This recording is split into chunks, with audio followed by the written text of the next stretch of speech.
Good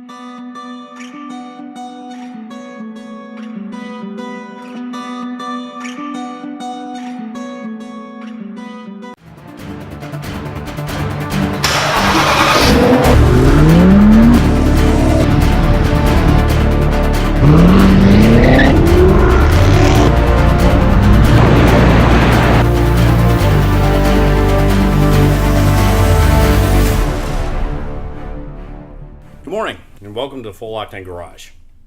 So, you're decided to take the next step in your car enthusiast activities and you're going to buy a trailer. You gotta have a trailer if you want to go to the shows, right? Don't want to get your car dirty. If you're going a long distance, you don't want to put the mileage on the car. So, these are the 5 must-haves for trailing a car. There is a 6th. You need a trailer. We're going to make the assumption that you have the trailer now. But assuming that you have that, this is the first item on our list. What are we looking at, Kurt? Okay, so most tow vehicles are going to have a 2-inch receiver hitch. And with those, you'll see the little square boxes on a lot of trucks. And you always wonder, well, how did these things work? So this is a 2-inch tube that is what we call a trailering bar. And the trailering bar also needs a trailer ball. So what we've done here is we've got our trailer uses a 2 5/8 inch application, which is one of the larger trailer balls for high capacity trailers. If you're selecting a trailer, for your car, you probably want to get one that uses a 2 5/8 inch ball rather than a 2-inch. Some do use 2-inch, but they're pretty well limited on smaller cars. So ours requires a 2 5/8 inch. The ball that we're using on this particular bar, because the bar has a very large hole in it, has a 1 1/4 inch hole, we have a 1 1/2 inch trailer threaded shank on this to support the ball. So this is what will go into your truck, and you will couple your trailer to this and almost be ready to haul. All right, now that you've got your hitch, the number 2 item that we recommend that you have is the coupler connect with Protect by Durasafe. And what this does is this gives us, it's a 2-piece application. And what we do with this particular application, it's a safety tool, number 1. And number 2, it's a tool to help guide your trailer back into your trailer hitch in a one-man configuration. We actually had an incident with our trailer. Where at one point we were traveling over a bridge joint, and the trailer uncoupled from the ball started dragging on the chains. And what happened, this is the normal tripod jack that would normally lift your front of your trailer. Well, it drug on this jack for quite a little while, as you can see, so we had to replace the jack. And the other thing that we got to thinking about, well, if it could possibly break free when you're traveling, though we had it all safely connected, it could also pop up as you're loading a car into the trailer. So we feel that it's really important to make sure that that tongue has no capability of jumping off of the trailer ball when you're loading a trailer or transporting it. We will never have to go through that again because we came across this product from Durasafe. And what this does, it's actually a very unique application. Some states are requiring this by law. I believe Virginia requires it by law for trailers in their state. So I mentioned the size of the shank of the trailer ball being a 1 1/4. This is designed for the 1 1/4 inch hole. They also sell one that's for a 1 inch. So be sure that you get the right one when you measure the shank of your trailer ball before you put it in. Is bigger always better? Bigger is always better. Size matters, especially in trailer balls. What this does, if you'll look at this, we'll take this trailer ball off in a little while and show you how this goes on. But this goes underneath your trailer ball. Your trailer ball goes back through it. And then it has this protective cone that goes over top of this. And so once you couple your trailer, you drop this protective cone down to the lowest level that it could possibly be. And then it has a safety pin that slides in. And then this pin locks the safety pin in. So you're going to be coming in one of these particular holes. This is going to get locked in. Put your safety pin down, lock this, and then now your trailer has no possibility of lifting up off of this, though it gives you flexibility for the trailer to turn. You just cannot get the trailer off of your trailer ball until you remove this device, and that's going to be an extremely safe product for you for loading the trailer and transporting the trailer. Now the second piece to this is, before you even get the trailer hooked up, you want to get it backed up to the truck back to the trailer. So this apparatus comes loose. This would be sitting on your trailer ball, and what this V does is allows you to drop this in, and it just sits in there, and as you back your vehicle up to the trailer, if you're off just a little bit, the trailer will pull in and drop down exactly on the ball, and it'll come to a complete stop once you bump it. It's okay to bump it. You put the trailer on. Once the trailer is hooked to the car, then you can pull this off, and this also doubles as a good wheel chock, so it's kind of a dual function device also. Oh, that's cool. All right, item number 3 on the must-have items for towing your car, your handy slip-on, what are we going to call these, towing mirrors. Towing mirrors, yes. Rather than spending, and I did get a price at the dealer for these, to get extended mirrors that are permanently installed on my GMC, and it was $700 or something like that. Yep. CURT put me on to a great alternative. This is the SIPA mirrors, by the way. Got them on Amazon. You want to explain how they go on? Sure. So these are slip-on mirrors. From the outside, they look very similar to your factory mirror, but it's basically just an extension of your factory mirror.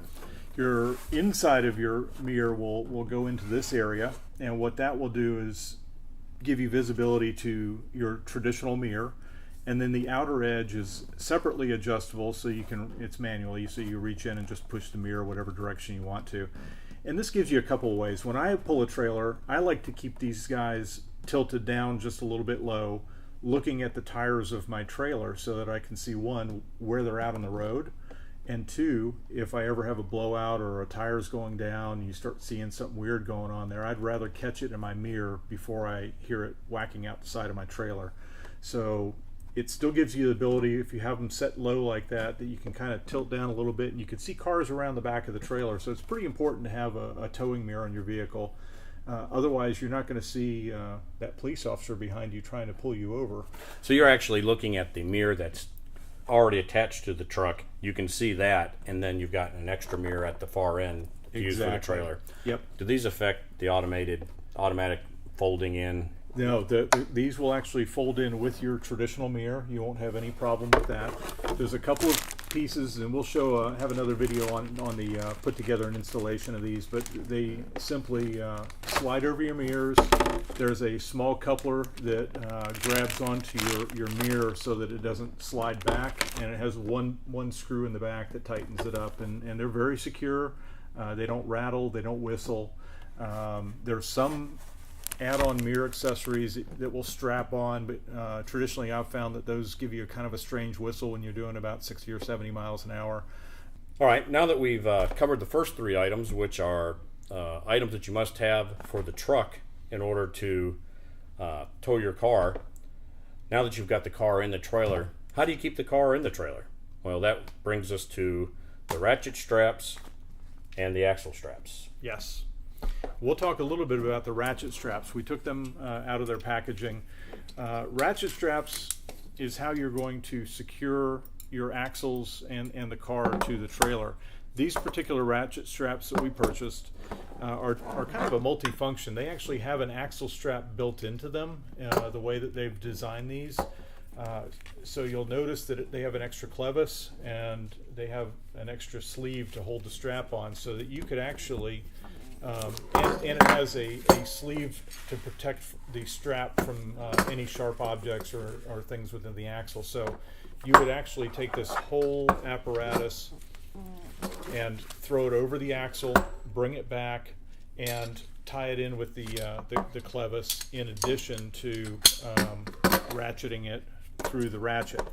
The way that we traditionally like to do it a little bit differently is we won't use these pieces. We're going to use the axle straps.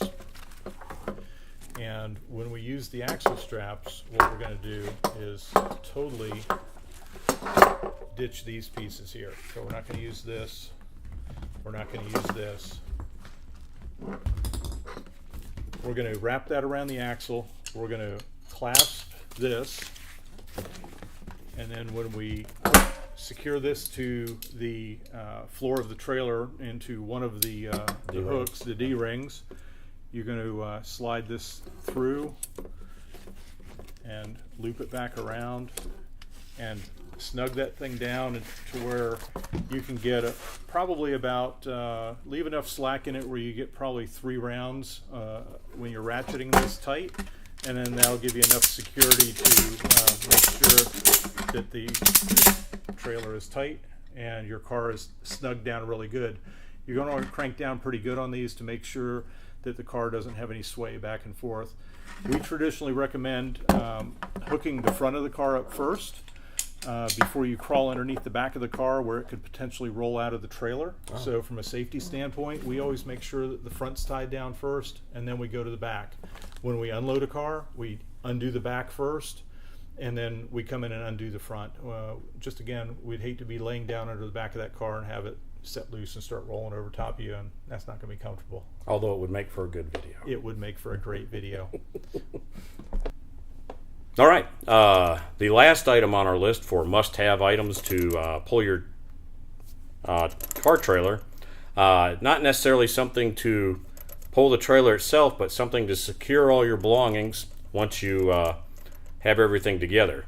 And that would be lock sets with matching keys. I have 6 here, because if you think about it, how many doors are on that trailer? 3 at least? There's 3 doors on that trailer. Right. This particular trailer can only use these on 2 doors because one door is a camper lock, but still these come in extremely handy on the bar locks. So you're going to see if you have a bar lock to secure a particular door. These are very nice because they aren't as easy to cut if somebody wants to try to break in. They have matching sets of keys, which is very nice also. These severe ones are actually all stainless steel, so they shouldn't have any issues with rust. You do want to keep them oiled up periodically, because I do find once in a while, because they travel in this direction, usually sitting on the trailer, they hold water in the bottom. Sometimes they'll hold a little bit of water in there. Yep. And so once you open them up, once in a while you want to empty them out. And otherwise one day you're going to pull it off and not think about it, and you're going to get water down in front of you. Even if you only need 3 or 4, it's good to get a couple spares. Extra ones, so that way you got spares in there. As if you're out on the road, yep, and you're ready to secure your vehicle for the night and leave it and go back to the hotel or whatnot, leave it out in the parking lot, then you realize when your lock set's not working, then you got a problem. Well, and the other important thing is here you have 12 keys. That way you can keep a key in multiple places. When I first started trailering, I hauled a trailer all the way down to Mississippi. I got out and I realized I didn't have a key to get my car out. That was an uncomfortable situation. So now we have keys in the tow vehicle. We keep them on our key rings, so we're never without at least 2 keys someplace. And we hide them underneath the rear bumper on the right-hand side on the trailer, so nobody will know it. In one of those little magnet boxes. But the problem is, though, our bumpers have rubber coatings on them now. They don't stick very well. No, we go through a lot of magnet boxes. Yeah, but these are awesome number 5s, was it? Yep. So that's the 5 items that we think are essential now that you've got your trailer to go ahead and get it on the road and enjoy your car, enjoy the show. We have covered the 5 items, but we do have a couple of recommendations for things to bring along with you to just kind of ease the way.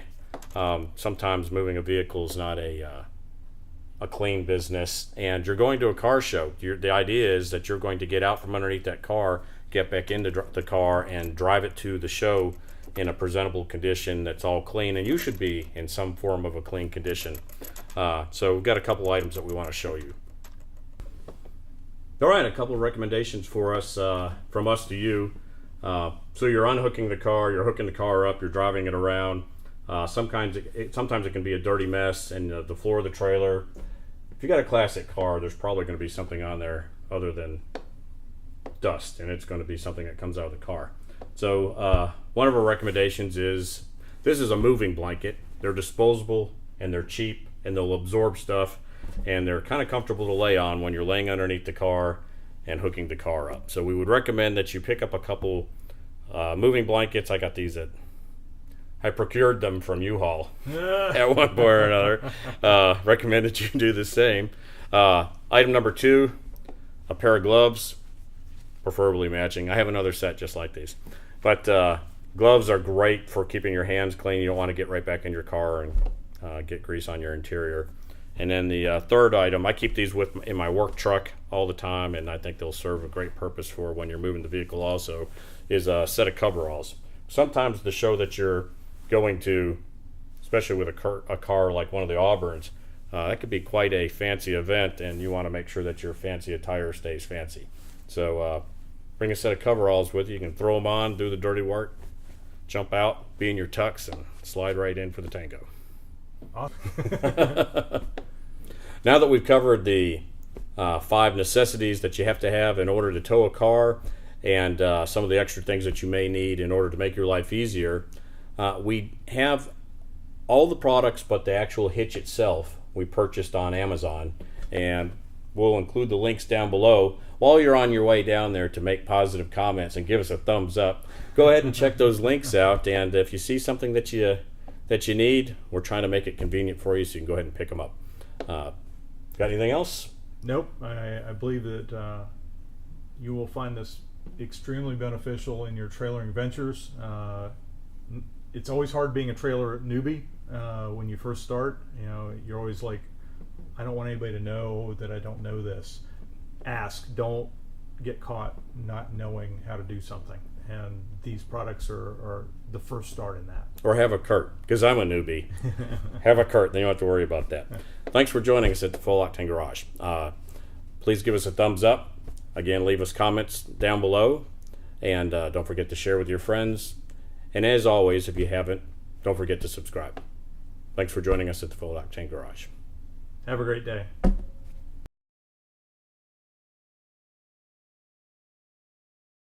Tell me, what do you think of my breastises? They're fine and perky this morning, Kurt. Sweet! This is test number 2. I've got nothing funny to say. I should probably wear a hat. The glare off the forehead is not so hot. Spit that once. Yeah, there you go. Have my Coke. Good morning. Welcome to Full Octane Garage.